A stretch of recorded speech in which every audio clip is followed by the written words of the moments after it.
It was quite obvious that they were gangsters of some sort. They had a lot of bodyguards and cars with like flashing lights, and all the policemen nodded their hats at them. So it was obvious that they were corrupt. Did you scared? I wasn't scared because I was young and stupid and confident. I'm young and cheap, and I would scare, I think. You would be scared? Did you say you're young and cheap? No. You did say that. I'm young. Okay, my English is bad. That's the word you chose. You mean young and naive, maybe? Naive, okay. Good day, gentlemen. James Marshall here. In today's video, I'm going to be doing a detailed breakdown of an in-field interaction that I did some time ago, where I specifically show you how to take a girl that you just met within minutes on a date. Let's check it out. Excuse me, stop for a second. You're just the only smiling person in Budapest, so I thought I'd say hi to you. I was like, what is that over there? Is that a person I'm not smiling? From Budapest, if it helps. Yeah, that kind of explains it. Okay, so this is actually quite an advanced way to open, right? So we've got a girl walking towards me at speed, and I tell her to just stop. So because this is a center of a thoroughfare, there's people in this area handing out stuff, trying to sell stuff and so on. I have to be clear and forceful, right? If I just go, oh, hey, how you doing? She just would have swept past me. So I'm very clear and loud. Stop for a minute. She does stop. And then my opener is very specific to her in this moment. And definitely there's no way I could have planned this opener. I mean, I guess I could now that I've done it before. I can set it up and look for a girl who's smiling. Okay, maybe I could try and replicate that. But this was a sincere and on-the-fly observation that she was walking along smiling, which, yes, in Budapest is fairly rare. It's rare in lots of places, but they don't walk around grinning. And she was, I don't know why.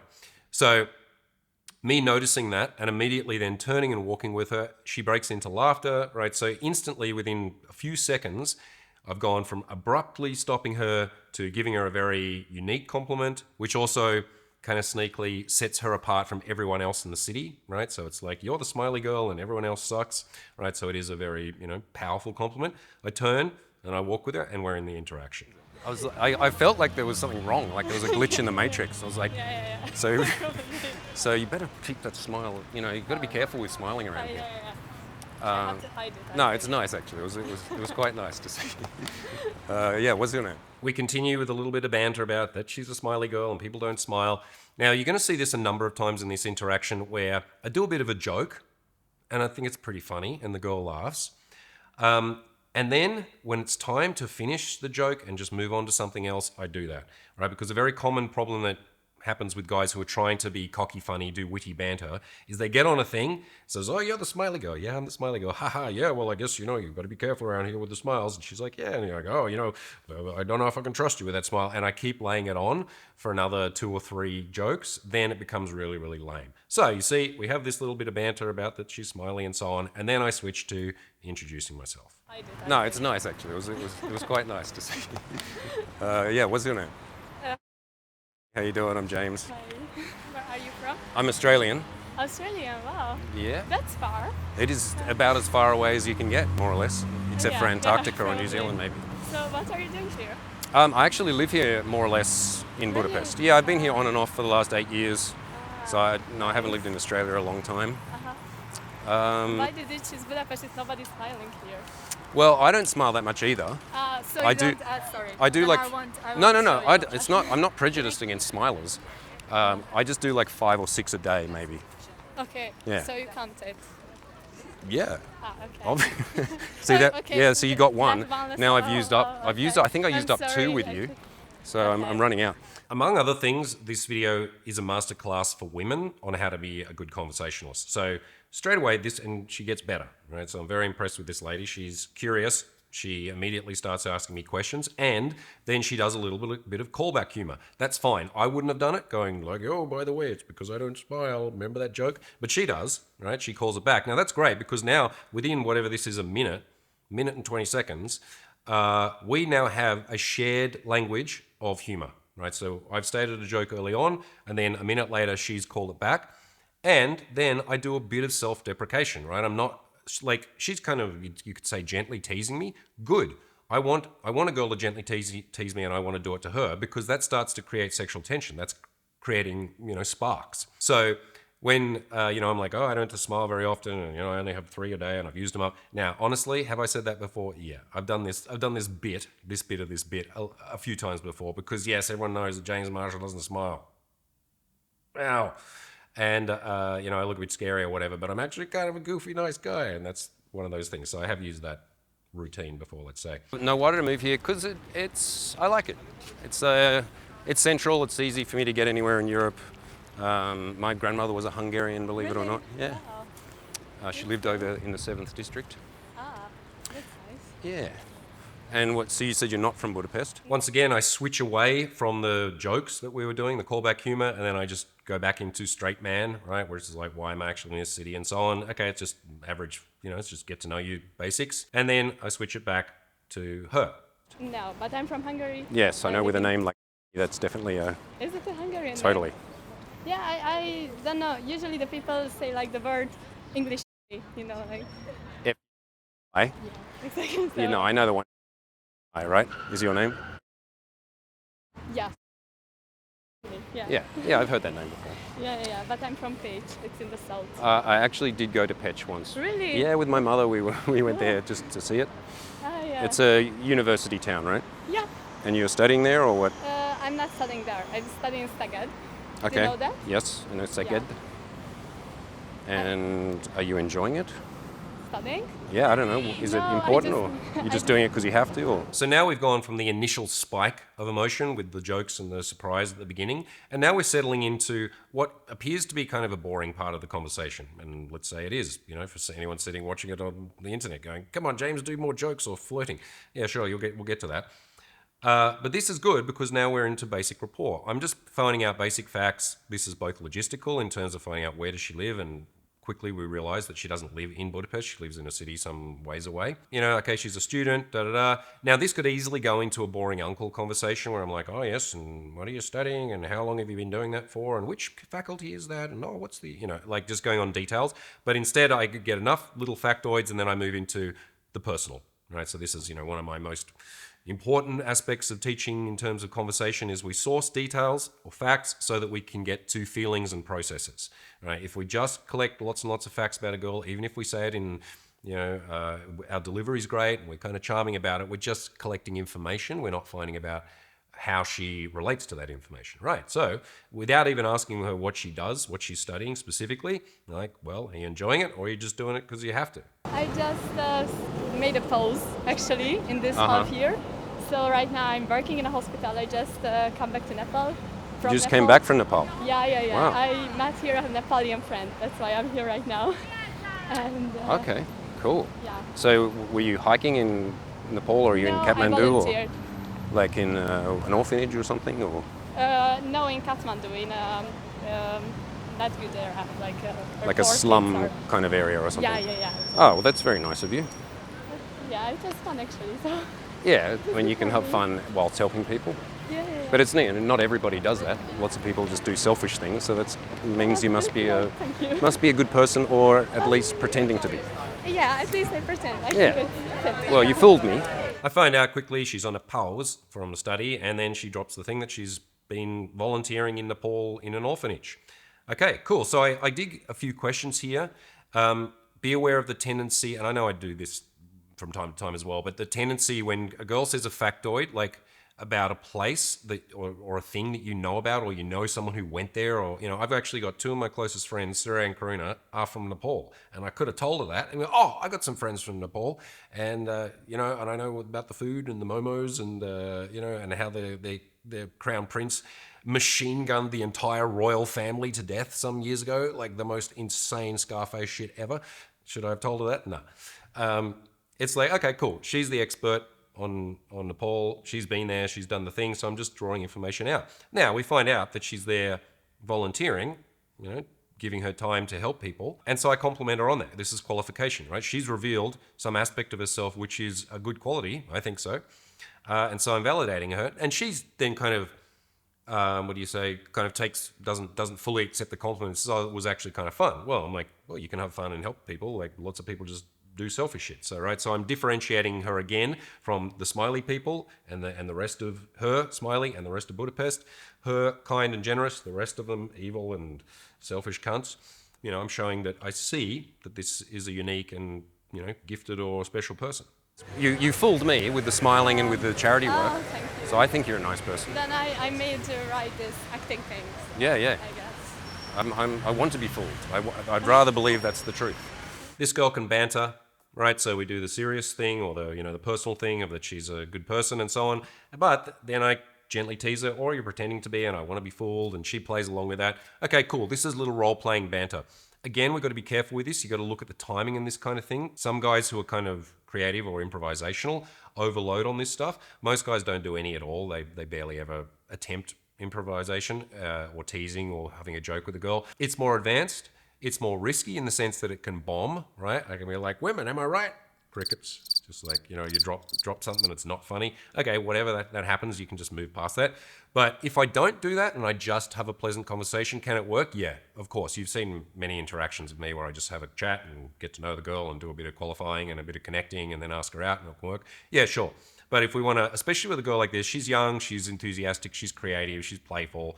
And so I'm bringing that out of her and she's playing along with me. Now we actually have a pretty awesome vibe within, a few minutes. Yeah. Are you in Budapest for long? No, actually, I just go back to the station. I mean, I don't have to read right now. I just say goodbye to his friends. And I don't really know what I will do till my trains come, so... Okay. Do you want to get a coffee? Okay. Back to sourcing logistics. So I know that she's in town from somewhere else. She came here to see a friend. So I'm like, what are you doing right now? Okay, turns out she's catching a train, but she's got time to kill. This is the time to do what I just did. Right, I'm immediately sourcing that information like, well, hang on. Okay, well, hang on a minute. Hang on, I've got an idea. This girl has time to kill. I got time to kill. We're having a good vibe. I could just walk with her until she gets to the train station and say bye and get a number. Yeah, cool, but why not go and have a coffee? And I am thinking this in real time, like I am churning. It's obviously I'm aware of this all the time, that pretty much any time that I approach a girl and it turns out from the logistical information that she has time to kill, I'll ask her to sit down and have a coffee or a tea or whatever. Why? It's really important to do this as a man because it's so much effort for the average guy to trawl the streets, collect numbers, try and get a girl on a date, dealing with the inevitability of many flakes and the frustration of all of that, to just try and get FaceTime with a girl on a date.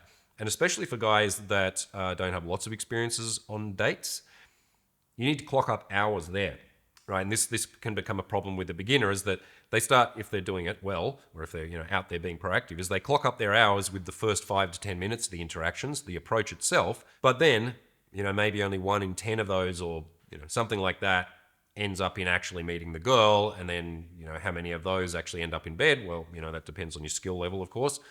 But it means that a lot of guys are not getting proper FaceTime where they sit down for an hour or whatever with a girl and actually get to know her and actually practice, being comfortable and relaxed in the situation with a girl and having deeper conversations and being playful and starting to implement some touch and so on. All these very important skills that you need to be competent at in order to make a seduction work, because the approach is just the first 5%. It's a very important 5% that without it, nothing happens, but it's just 5%, right? So not that I necessarily need to practice going out on dates. I've done a few before, but this is a good thing to do because it's also creating a lot more investment on the part of the person.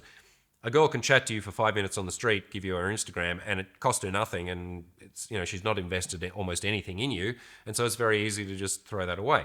Once she's hung out with you and got deviated from her path, right? So I'm taking her off from where she was going to go to, no, you're going to join me. Now we've broken her train that she's going on, and now we're on a date. Well, soon we will be. This ultimately is building lots more rapport. She feels comfortable with you. She had a great time. So that then when you hit her up again, she's way more likely to want to see you and things are likely to progress faster. Also, there's this little cute moment there where once I switch from, well, actually, do you want to get a coffee? You hear her voice, it just shifts down into, okay.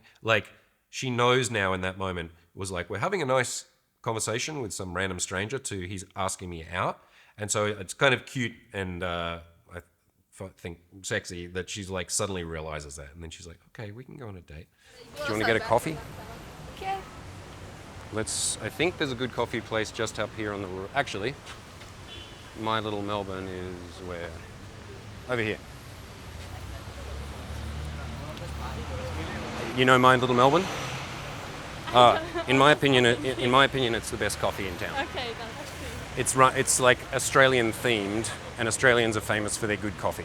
All right, so I didn't give my cameraman very much warning where I'm like, oh, I'm just going to change directions. And he's just like, walking by, nothing to see here. Amazingly, she didn't notice. And then we walk past, you'll see the girl who goes, wow, that's Lara. She's a friend of mine. We were filming some other prank video stuff on the day, so she was tailing me. Anyway, what I do here, I don't know if I was even conscious of this, but looking back on it, is I shift the conversation now to release pressure, right? So we've had all of our initial banter and so on. Then I've asked her out, and now we're going off on a date. So inevitably, there's a different type of tension that now appears because this is like, oh, okay, this wasn't just that inconsequential chat with this guy that I'm having a bit of fun with on the street. This is like, oh, now we're going on and doing this thing together. So it could easily get awkward and weird there, right? So all I do is I just transition into chatting about coffee. Right, so I'm going to take it to this particular coffee shop, and you'll hear that the next, 2 minutes is a chat about coffee. Why am I doing that? I like a good coffee, and I've learned how to make it myself now. I've got a good espresso machine at the farm, and every morning I make a nice espresso, and for anyone who wants to walk in, I like a good coffee. But more importantly, it's just that this is fluff talk, something that's relatable. Most people are into coffee or tea, or, this is something that we don't have to think too hard about. We can have a little debate about who's got the best coffee and so on, and you'll soon find out who that is. Really? Yeah, actually, believe it or not, the Australian hipsters do the best coffee in the world. Okay, I will see. Because I just came back from Vienna, and the people said that if you want to be really Austria, you have to try the Austrian coffee. Everybody liked it, and it was awful. So That's because that's old school. Like they burn the beans. Yeah, you like mean in Australia or in Austria? Austria. Okay. No, Viennese coffee is not good at all. No. I mean, maybe it was back in the 1800s, but yeah, because you have the Italians and the French and the Viennese are supposed to be the coffee people, but no, it's the hipsters of the 21st century that have perfected it. Uh-huh. And the rule is, the nastier and more grumpy the barista, the better the coffee. Uh-huh. So if they're smiling, you leave. Let's go. Madashim Imre. So tell me something about your adventures in Nepal. Doing the coffee chat.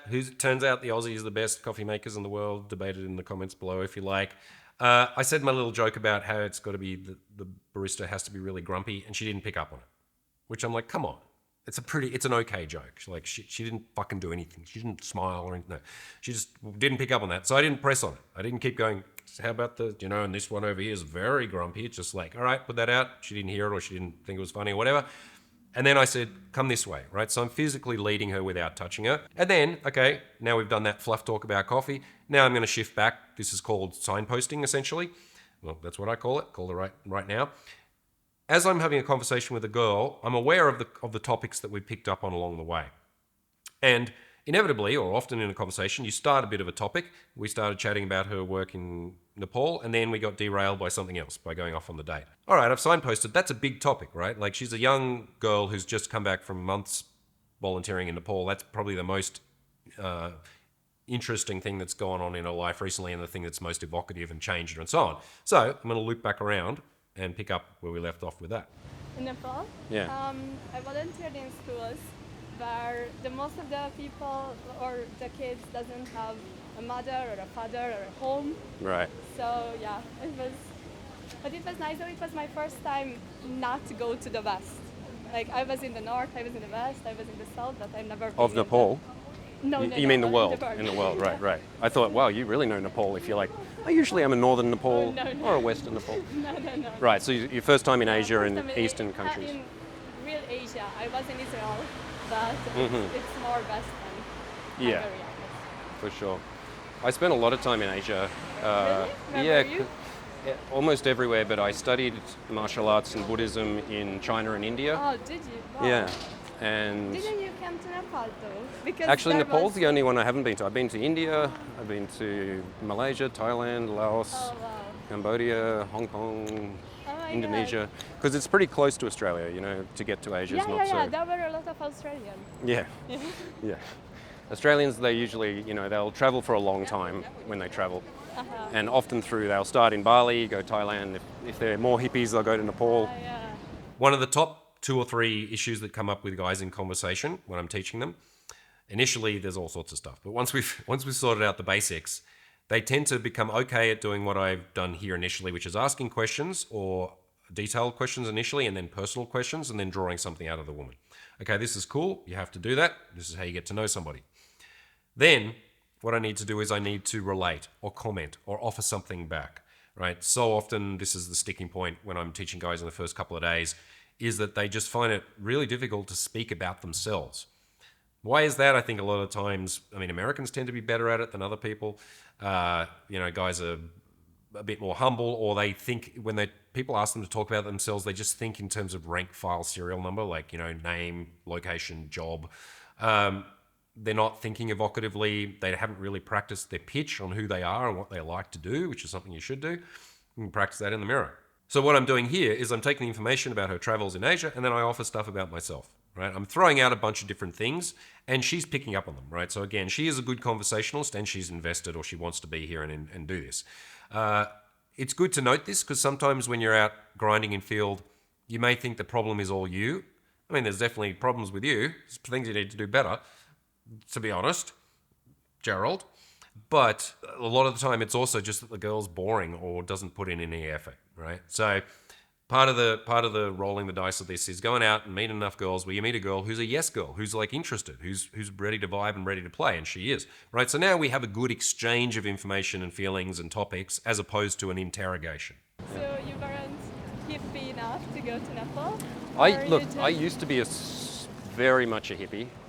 Definitely, I was. I can see. I mean, when I saw you, I just had this feeling. I'm probably not so much now. I just have the long hair you now. just say that you're naturally smiling, and I think people who like this thing are more smiling. Could be. Hippies smile more. We need to do a scientific research on that. I'm not sure. Yeah. Now she's asking personal questions, whether I used to be a hippie. And again, I don't take myself too seriously here, right? Yeah, I used to be a hippie, totally, but now I just have the long hair. She's like, does a bit of callback again, triple callback. Well, this girl's got skills.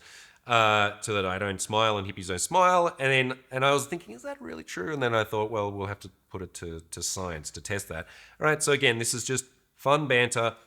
We're starting to get to know each other, so we have reference points from the past, which is only 6 minutes ago, but 6 minutes prior, we've now built up this repartee and this, in a sense, a personalized language that we have between us. No, I was more into kind of Zen Buddhism and I guess. Were you also in, how to call it, where a lot of Buddhist temple? monks are? Yes, many temples. Yeah. Yeah, do you know Shaolin Temple? You were there? Yep, I studied Kung Fu there. You know Shaolin Temple? You've heard of it? I just heard of it. It's where they do Kung Fu monks. But again, once we've had the little bit of banter, I then release it and move back to the serious or the real topic, right? Because I've also heard this many times. The couple gets onto a topic which is kind of important to the guy, and a joke comes up somehow, and then he just makes fun of himself or just doesn't take anything seriously, even though that was his job or his passion, right? So you can, yes, make a bit of fun of yourself, or you can be light about things, and then switch back to, yeah, I'm a man and here's who I am and what I do. So, after the hippie chat, I go, well, actually, I was there to study Buddhism and martial arts and Shaolin Temple, and she heard of it. I'm like, oh, wow, a chick who's heard of Shaolin Temple, did she really? I don't know, maybe not. So, then now I'm shifting back into this as my real personal experience of traveling in Asia, not just I used to be a hippie. Kung Fu monks. So they're monks who study martial arts. Hello. Now, obviously, I would love to just get into a conversation about Kung Fu and Shaolin monks, but she's not really picking up on it because maybe she thought she'd heard of it and then she wasn't sure, and now she's like, I don't know what that is. And we get into the cafe. That would be a bad time for me to go, all right, so Bodhidharma came over from India in 1500, right? And so he went up to the temple, to this cave above this temple where there was these Taoist monks, and tried to get into a conversation about Shaolin Temple. Instead, all right, let it go. Topics come, topics go. Here we are in the cafe now. Let's get into doing some ordering coffees off mean hipsters. Can I get a cappuccino with just a half shot? Do you mind if I buy you a coffee? Okay. Yeah. Cappuccino, right? Oh no, not the price. I don't like it. I can pay myself. As you wish. We go into the cafe. I confidently order my half shot. What a pussy. I already had one that day. I only have 1.5 a day, otherwise I can't sleep. My half shot cappuccino, which the hipsters always look at me like, oh God, dude, what are you doing? I'm half a shot, posse. Now, I say, do you mind if I buy you a coffee? Right? So, because it's kind of presumptuous to just go, hey, what do you want, and order and pay. Some girls will like that, some girls won't. But I have asked her out on a date, so I'm offering can I buy you the coffee? She says yes, and then suddenly, she realizes what I'd said and was like, oh, no, I want to pay for my own coffee. And I say, okay, as you wish. So what does this all mean? It means that she's personally the type of lady who doesn't want a guy, or maybe not a guy she's just met, paying for things because she's an independent woman, because she thinks that might feel like she's got obligated. She says, I don't like that. Okay, so for whatever reason it is, it's clear that this is an important thing for her. This is like part of her ethics or part of her character. Some guys might then, oh no, allow me. I must. I'll buy me a coffee next time or whatever, something like that, and try and push that. That wouldn't have been good. I just take the feedback. All right, cool. Now she's put down a boundary, or that's something about her that I now know. Cool, as you wish. And then I just don't make any big deal, and I move on to ordering and paying for my own shit. Pretty refreshing when that happens. Pretty rare. All right, all that. That's it. The shot, the water, and the cappuccino. And the little ginger. Yeah, the shot, the Oh, you said shot, right? Yes, please. It will be 2,770.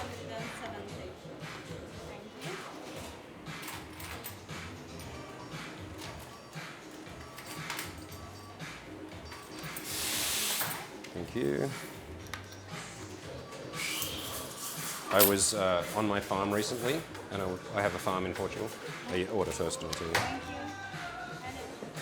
And you should recommend me something. Oh, I mean, the cappuccinos are really good. Okay, I think cappuccino. So yeah, I have a farm in Portugal, and I was cutting some wood, and I sliced my hand like quite deeply. It was, I was very surprised. I was just like, shit. So usually I would be able to open this, but I can't. Can you open it? Yeah. Ah, nice one. Thank you very much. Now I'm a slight cripple for a couple of weeks.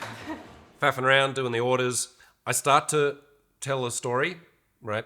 And then I realize that she hasn't ordered yet, so I stop it.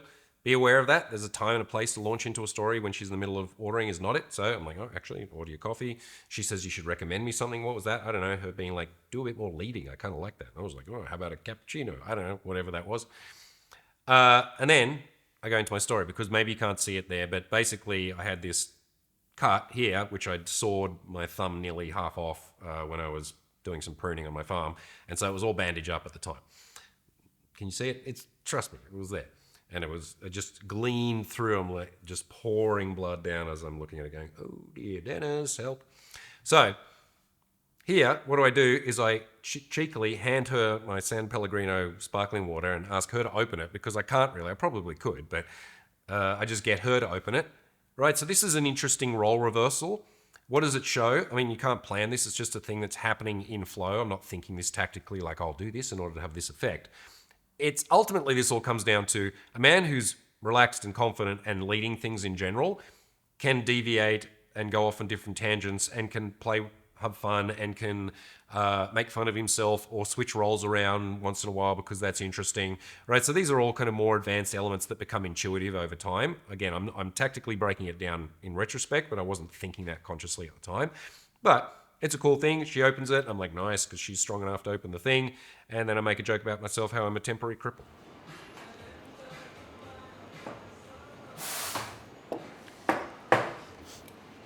So you were teaching were you teaching or? Notice the timing here. I'm not rushing this. There's some silence as the hipster's making the coffee for us. I don't need to quickly try and fill the space.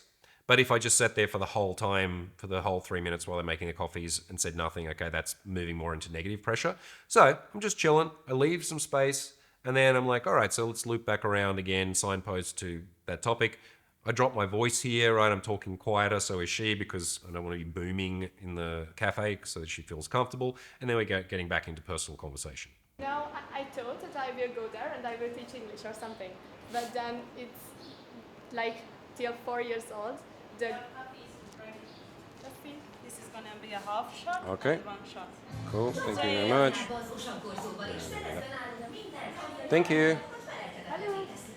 Let's just go sit over here for a minute, yeah? Yeah, you were saying?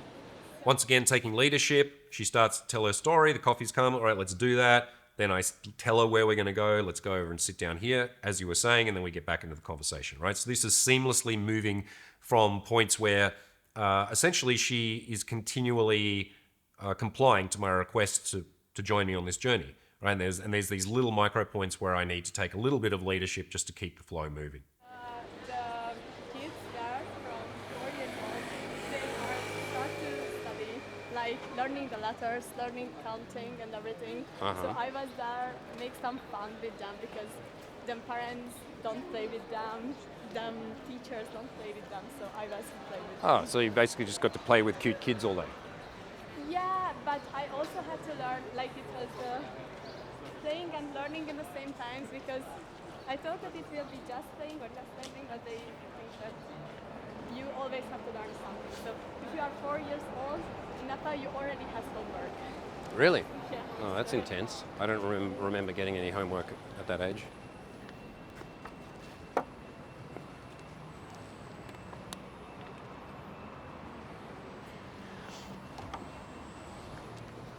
How's the coffee?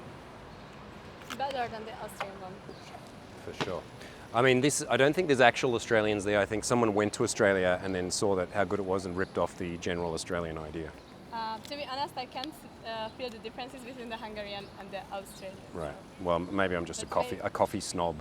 Yeah, okay. I'm Yeah. not. I think I can see the differences more like by tea, not by coffee. What's your favorite tea then? Green tea. Yeah, but what type? Genma chai, matcha. Matcha. You like matcha? My favorite's Genmai cha, which is the one with roasted rice and green tea. Have you had that before?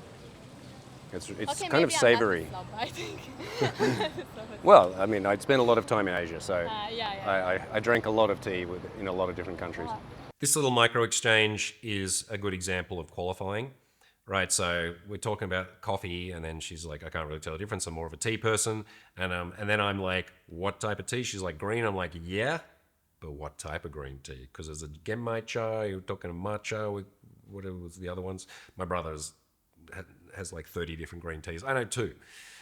So I'm putting a bit of pressure on her here, right? Because I'm into green tea too, and I'm not just going to take green tea as an answer. So there's pressure put on here. Question, challenge, qualify. Right? That's my qualifying framework, QCQ. Question, challenger on it. Yeah, but what's it? And she's like, okay, matcha. And then she like backs off. She's like, oh, maybe you know more about tea than me, because she realizes this guy knows his tea. And then I release pressure on that. I go, oh, well, I was just going around doing lots of tea stuff in Asia. So, just that kind of tea guy. But try that one, Genmai cha, I think, my favorite. And what are you doing here in the normal days? I don't really have normal days. I have very strange days. So I do different things. I have an online business. So I'm a life coach and a meditation coach and a tantra teacher. And then I also have this farm in Portugal, which I'm building into like a retreat center for different types of meditation and lots of different retreats. That's currently what I'm doing. Wow. Yeah, That's really cool. I've done many other things. I was a musician for a long time, massage therapist. Wow. I can see why were you in Asia for a long time. Oh yeah, I was a total Buddhist hippie musician, traveling bum for a long time. Are you enjoying this interaction? Do you wish that you could do this yourself? That is, being a man in your 20s, 30s, 40s, I'm 46 now, and having the ability to see a gorgeous, cute girl of your whatever it is that your type is, and go up and be able to have a good, scintillating, seductive conversation with her and lead that to a romantic liaison or something more, then this is a skill set that you need to acquire one way or another. Some guys kind of figure it out early on in life, others do not. I didn't. I had to go and learn it the hard way, and so probably do you. But I can make it much easier on you by you coming and joining me, because I've been doing this for 20 years and I know how to make it fun and relatively easy, and we can get results within 4 to 7 days. So if you'd like to join me this year, my coaching season is about to start. I've got a workshop coming up in April in Budapest, Hungary, where this video was filmed, packed with gorgeous women, amazing day game location, and you'll be working with myself and my coaches as we take you out in field, listen in on your interactions, give you real-time feedback so that every approach leads to exponential improvement. If that sounds good, click the link below, book in a free call with my team where we'll chat to you about your situation, give you a bit of free coaching, give you a pathway, and see if you're the right fit to join us in Budapest or one of my upcoming workshops this year. And now, back to the video. She asked me basically, what are you doing with yourself? And I give my pitch. This is what they would have used to call back in the day a DHV, demonstration of high value. I haven't said that in so long, like 15 years I haven't said that. DHV. Oh, wow. Have we come a long way? I don't know. Anyway, for the old school guys out there, you know what I'm talking about. If you know, you know. My life's cool. I've done lots of cool shit. That's one of the benefits of having an interesting life is that you can talk about your interesting life. What's the takeaway there? Go and have an interesting life. Do something. It's not that hard to have an interesting life because most people are quite boring. You just need to go on some trips, learn something, do some skills, go and do some ayahuasca, fucking join some kind of club, go to a festival. It's pretty easy to be relatively interesting. But I'm not laying it on that thick. I throw out a lot of DHV stuff, okay, I got this business, I got this farm, I used to be a musician. I'm throwing them all out, but I hope anyway, it doesn't come across as me arrogantly trying to list things. And because, I'm fairly deprecating about it, where I'm just like, well, that's just, I spent a lot of time living a weird life. And then she makes the correlation, okay, I can see how you were spiritual or a hippie, and then that links back again. So it's like over the period of now 10 or so minutes, we really are actually getting to know each other. I enjoyed it a lot. Had many, many strange adventures. What was the strangest? This is a little hook. I had a crazy life, had many strange adventures. Now, you better be ready to tell a strange adventure. If you're like, I've been having the craziest summer, and someone's like, so what was so crazy? And you're like, oh, crazy. Boom. Epstein shit. What is it? I don't know. Whoa. What? So I have an answer for this. I can't remember what I said. Let's see what it is. I got kidnapped in India by jewel mafia, basically. So, yeah, I was 18 at the time, traveling in India, and I met these guys that. You already traveled when you were 18? Yeah, when I finished high school, I went and worked on an orange farm for 6 months, saved money, and then I went traveling for 6 months around Asia. So before I went to uni.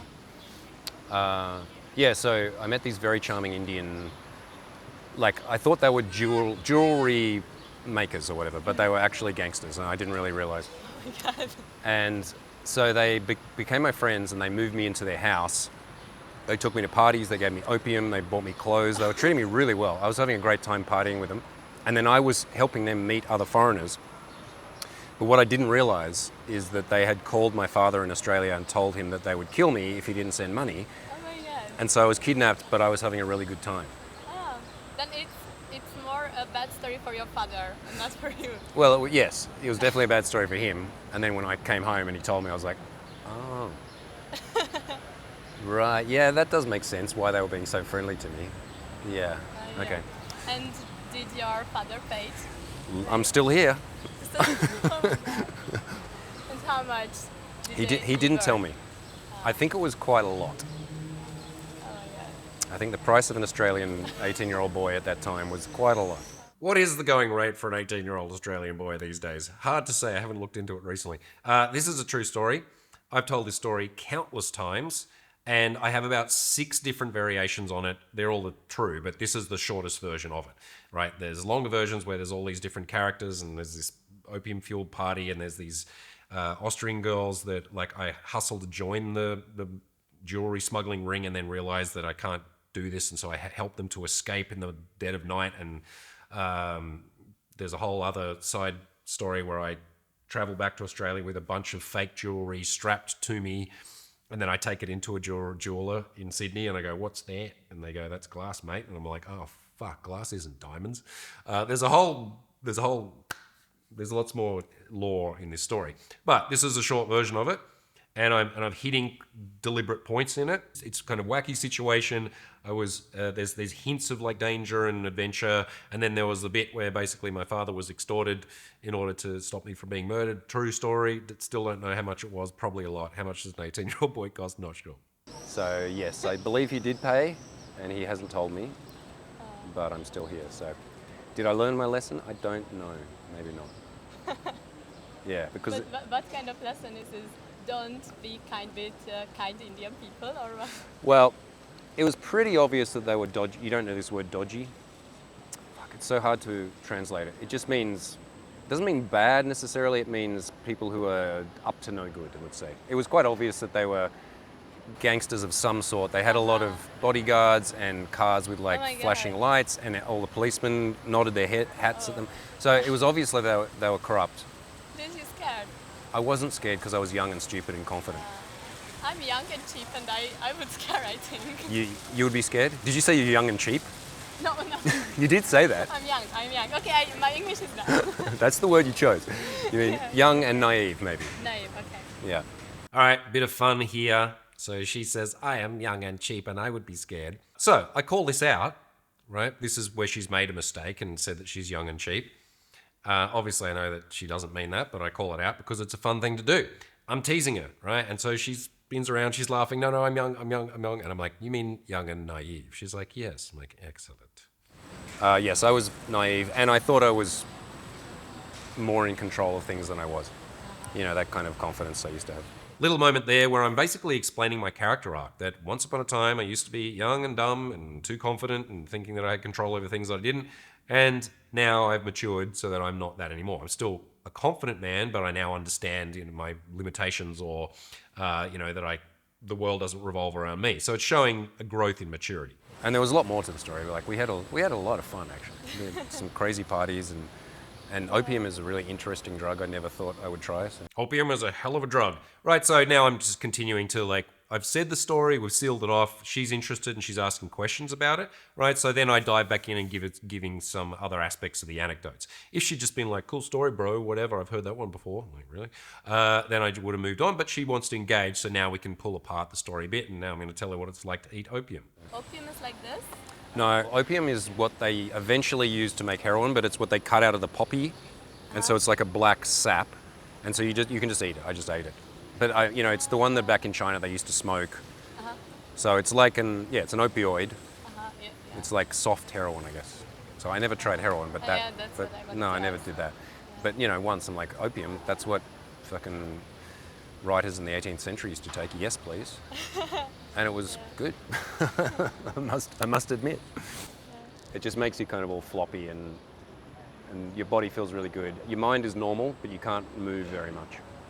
That doesn't sound... It's kind of like anesthetic that you're awake for. It feels really good. Like your body feels...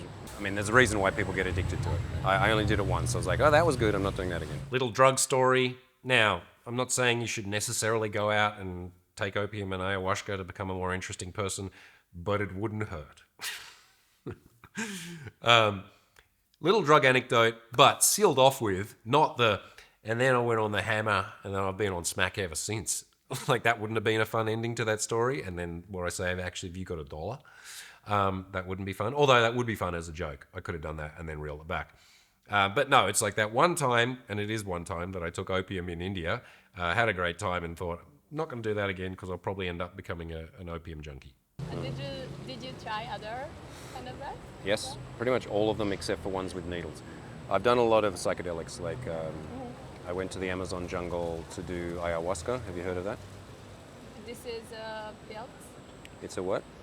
I think it was sometimes German and English. I remember that mixed.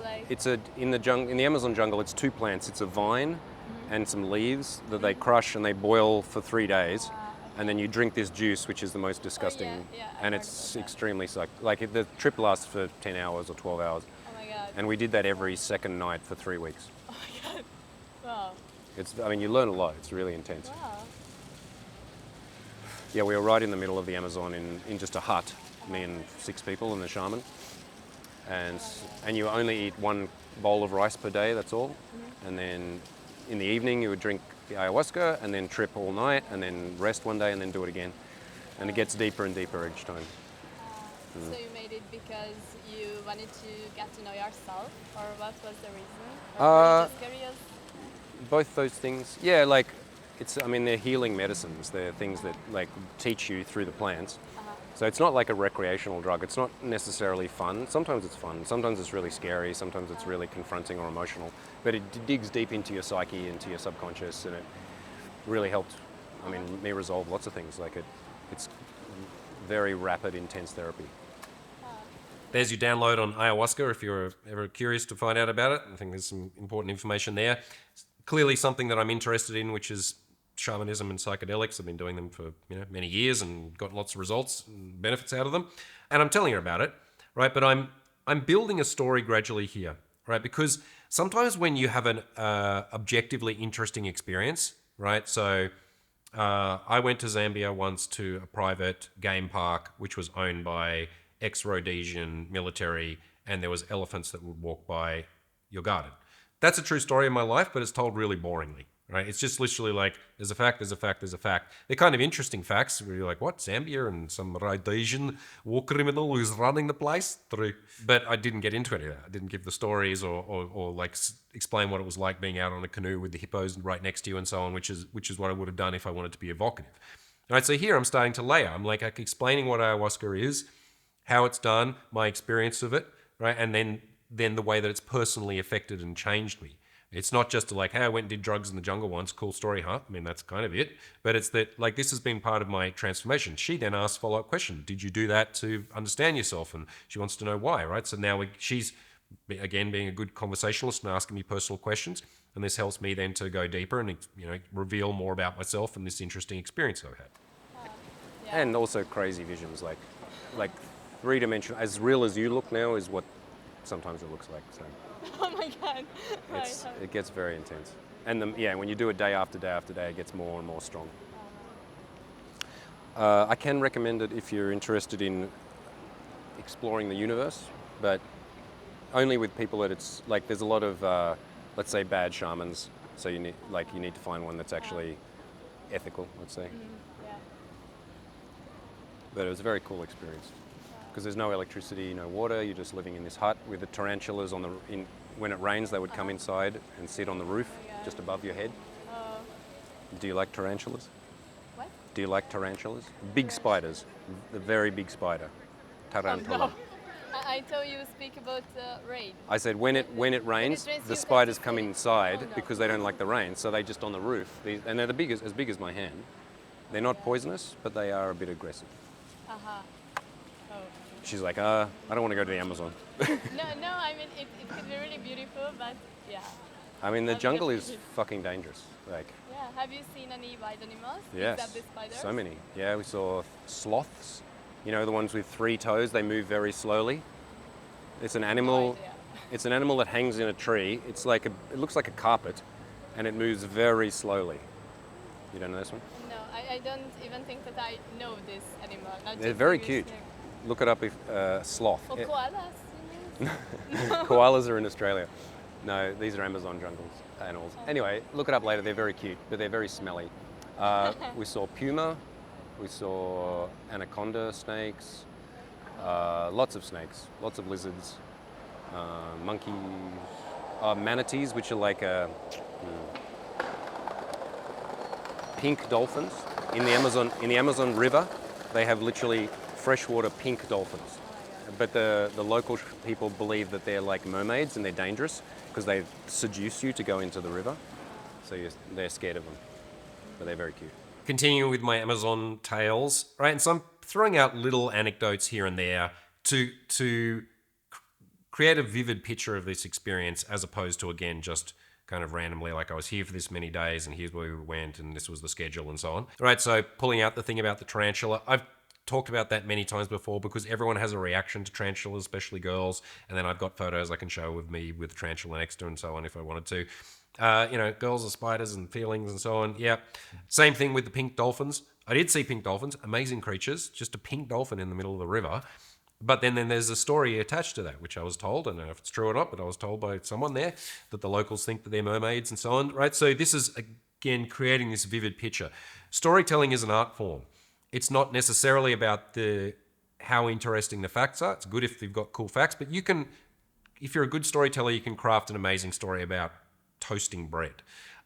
It's about setting a scene, using certain key moments to evoke a feeling or a picture, characters and character development, tension, danger, jokes, right? So we need it to go somewhere, right? So this one is in some ways kind of more of a like rambling travelogue.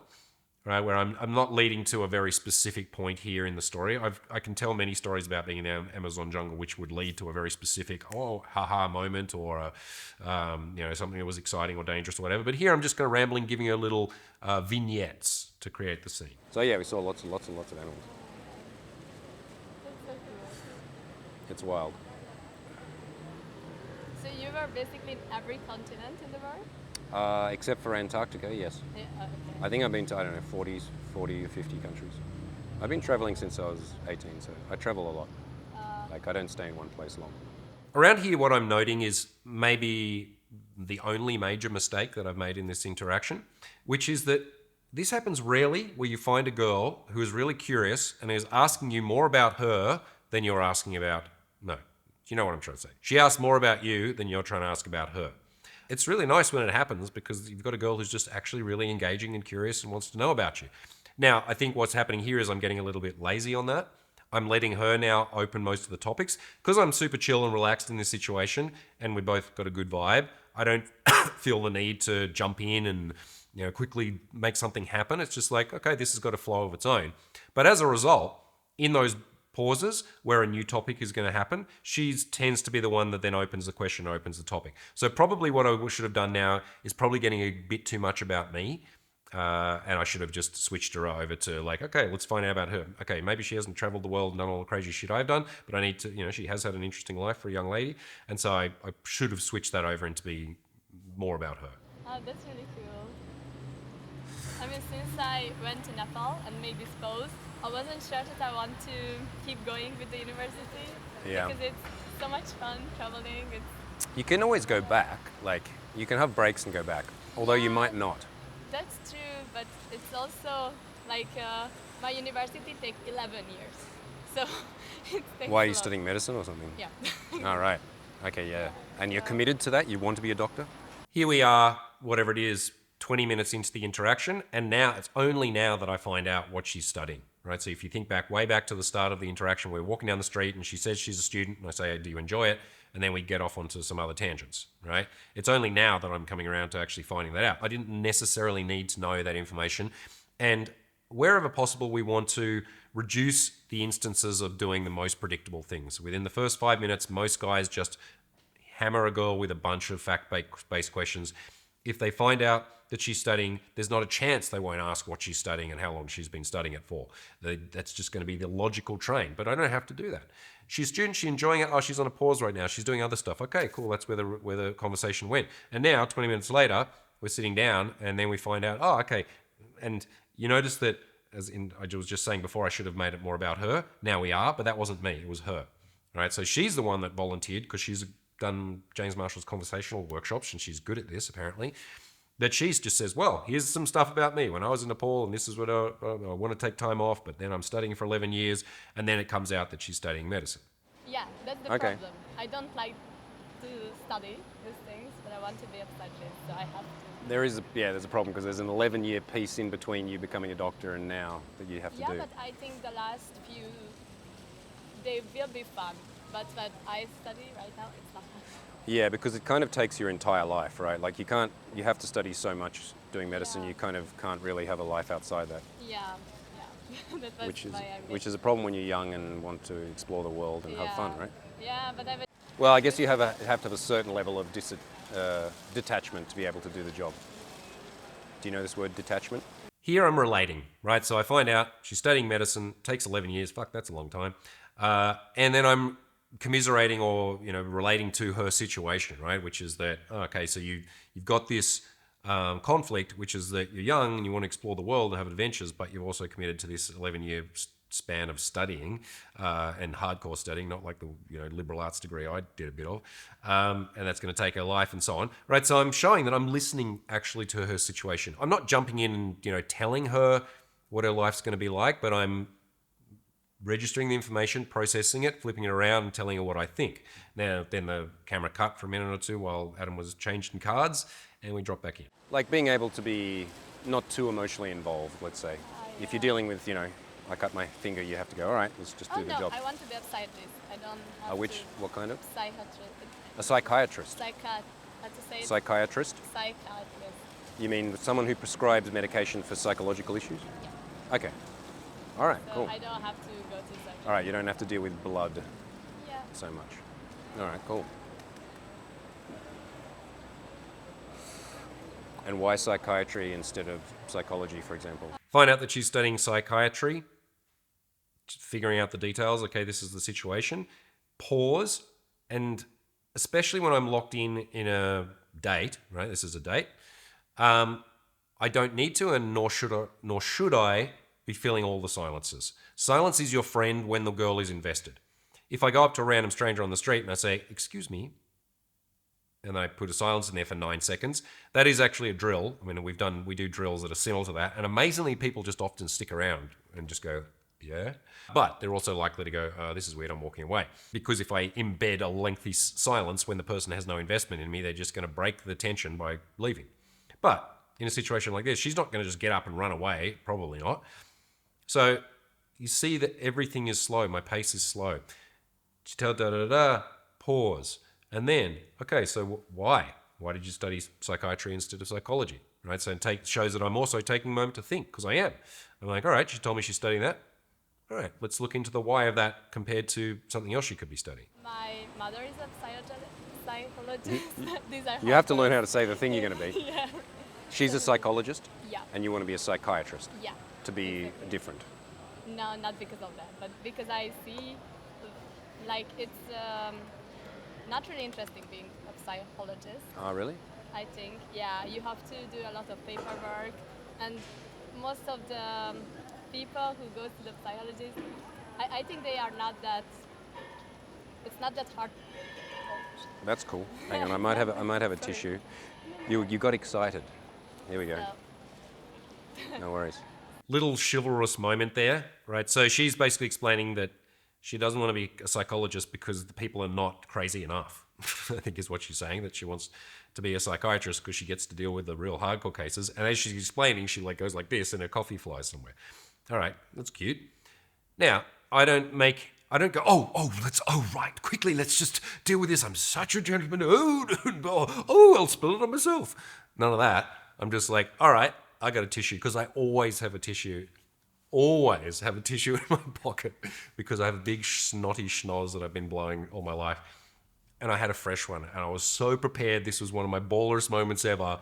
Just back pocket, fresh tissue, wipe on the arm, A-grade alpha move. One of the primary things that makes a man really sexy is a male who can solve problems, who can just make things okay, right? And inevitably, when you're on dates, there's going to be fumbling things. Someone's going to trip over, someone's going to spill something, the waiter's going to mess up the order, you get to the place and it turns out it's full or closed, right? And throughout a relationship, of course, there's many times where things go wrong. A man that gets frustrated and angry and reactive shows that he cannot get what he wants, because that's what frustration is essentially. It's showing the world, I can't get what I want, right? So a man that is cool and chill and can solve small problems as they come along without getting rude, aggressive, reactive, or making too much of a show and being too Hugh Grant about it, it shows a woman that I can relax with this guy. Things that, if I mess up, he's not going to get all weird about it. He can help, he can fix something, we can just move on. She doesn't feel embarrassed out of this, where it could be if I go, that would not have been the time to tease her. Some people may disagree and say, perfect time to neg her. But why would I need to do that? This girl is not a bitchy, hard case. She's a fun, very friendly, open girl. She did something and she might feel a bit silly about just flinging coffee over her shoulder. And so I just smooth it over and it's chill. So it shows how alpha I am with my tissue moves. So everyone make sure you got a nice folded kerchief in your pocket. I think it's harder and more interesting. Well, there's much more science involved, right? You have to understand Yeah. brain chemistry and... Oh no, not because of that, but because they are most difficult people, I think. dealing with people who go to psychiatrists. Does everyone notice the guy in the background? I'll go back and check it, but it looked like he just sat down and picked up a book that was just sitting there. Like he just sits down and picks up this book and is like, this is the book I was looking for. Are you a spy? Are you also filming in field? What's going on there? Keep an eye on that dude. I don't trust him. Yeah, Oh, you want to deal with the most difficult people? yeah. Okay, you like a challenge. Yeah. Cool. All right, awesome. Well, maybe I'll come visit you as a client one day. And we wrap it up, right? So we've had the serious or the real conversation about what is she is studying, why, what is it she wants the challenge, she wants to help, she wants to work with people who have got serious problems, not the ones who are just like, I feel a bit lost in life and I'm not sure if I'm living my full truth. And I want to talk about it for the next 6 years. No, she wants to deal with the people who have got schizophrenia.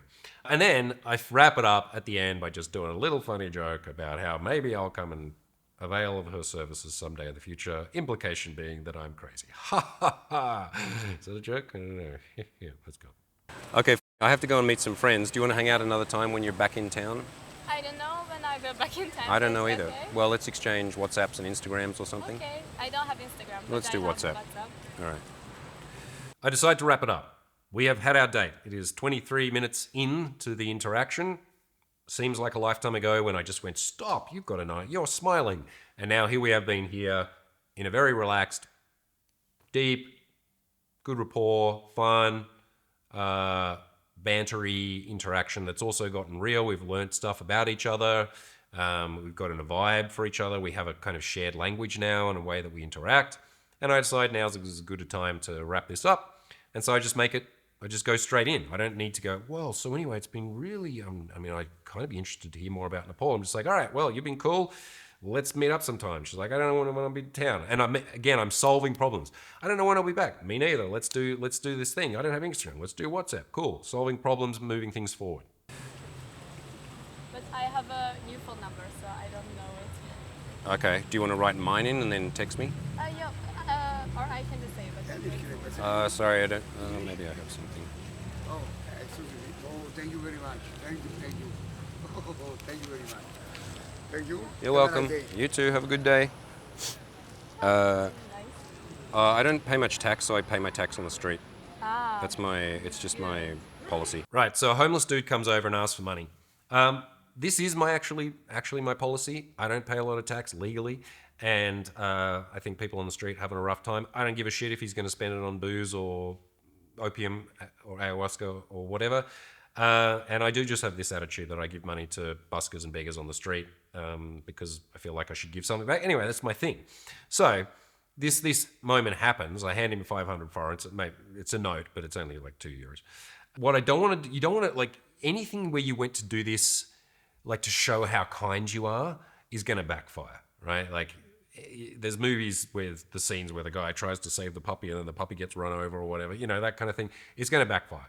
But these are moments that actually show who I am as a person.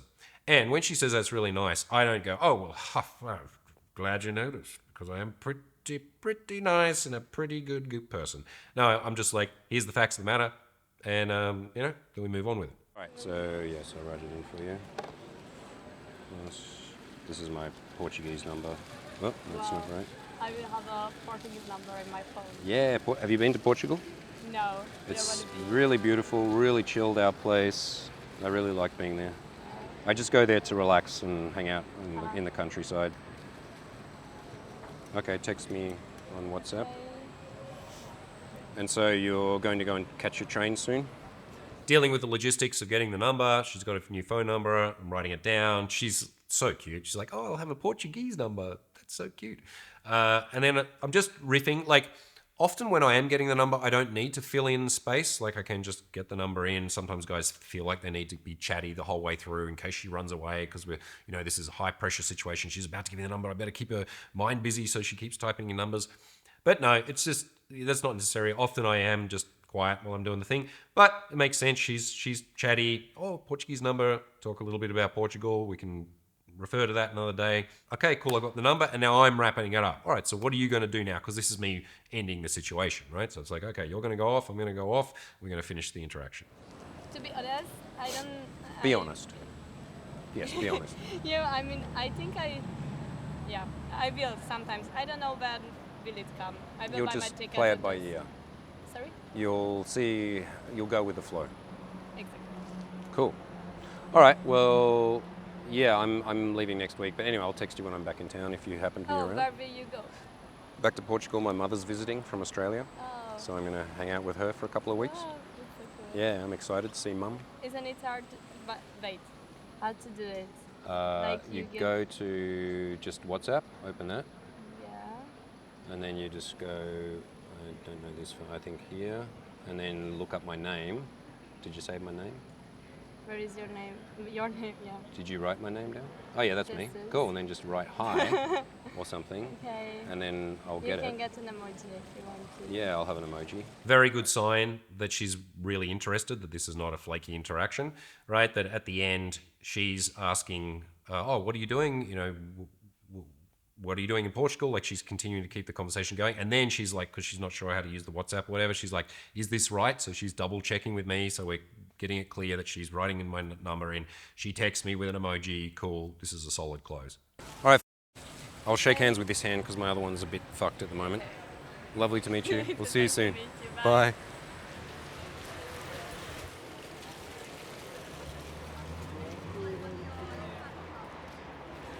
So there you have it. A flawless, well, maybe one mistake, interaction with a gorgeous and wonderful, really cool chick actually, on the streets of Budapest, where I took her from total stranger to taking her off from whatever it is that she'd planned for the day, off onto an actual date, great rapport, and then we get the contacts and we continue that in the future. If you too would like to learn how to do this, because it's not voodoo, it's not rocket science, it's not magic, it's a process that can be learned. I learned it by going out there and doing it a shitload. For years and years, going out and approaching girls and figuring it out and backwards engineering what works.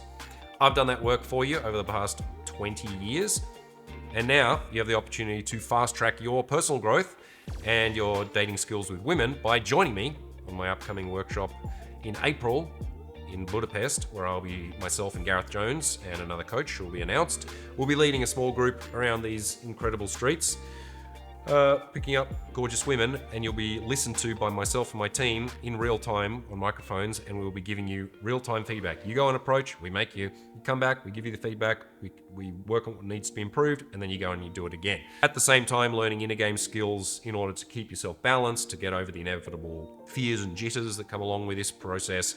Building lifestyle, the process of dating from texting through to going on the date, through to escalation, the full thing. If you want to learn from the best who's been in this business for decades, then you should join me coming up in Budapest in April. Click the link below, get on a free call with my team, have a chat about your situation. We'll see if you're the right fit for us and if we are the right fit for you. Get this shit sorted this year in 2026. There's no point in watching these videos like a lot for entertainment, because maybe I try to make them kind of funny and interesting so that you're not bored, but really they should just be inspiration to get you out moving. If you can't do it yourself, come to me. If not, we'll see you in the next video. Peace.